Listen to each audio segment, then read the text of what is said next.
analysis, you guys. That's right. Nearly 50,000 people have been deported for violating marijuana laws, you guys. Are we going to start this?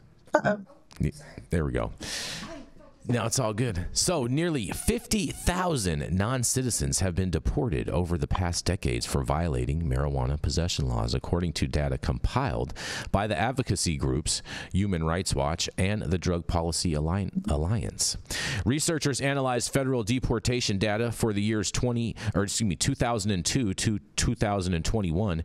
During this time, they estimated that federal officials deported approximately 156,000 non-citizens whose most serious conviction was illicit drug possession. Nearly one-third of those offenders, 47,000, were deported for violating marijuana possession laws. The report's authors further acknowledge that in some instances, non-citizens are being deported for marijuana-related activities that are no longer criminalized by state and local jurisdictions. In a quote, the U.S. federal government has thus far been unwilling to revise federal immigration laws to match current public sentiment on drugs, the authors wrote.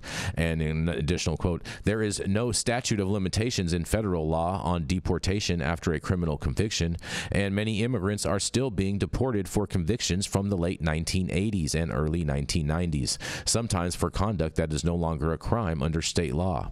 In total, nearly 1 out of every 5 immigrants deported was removed from the county for a drug-related conviction, you guys. Now, this is super interesting to me because they used data for basically, 20 years to get these numbers. So, yes, it is a large number, but it is, I think, over the course of 20 years. And I do find it interesting of how the laws have changed, but yet at the same time, this is a federal agency, so they're enforcing federal law, and federal law hasn't changed. So I do find it interesting that they try to make that, that analogy. But I want to hear what you guys have to say about this. Well, I mean, it doesn't just take a conviction or a criminal offense. Like Canada, we had a really wonderful CPA who was our in-house accountant, and he was coming back from, my Egyptian accountant who was from Canada was coming back from visiting his family in Canada for the holidays. And as he's going through the customs process to come back into the U.S., they asked him what he did. God bless him, he's honest. And he said that he's an accountant at a cannabis company, and they said, no, you're not, and sent him back.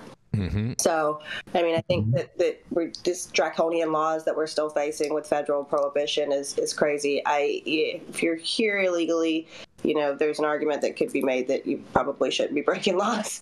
In addition to that, you break one law at a time, right? If you're not here lawfully, then maybe don't break any others. But you got a microscope on you, man. You got a microscope on you.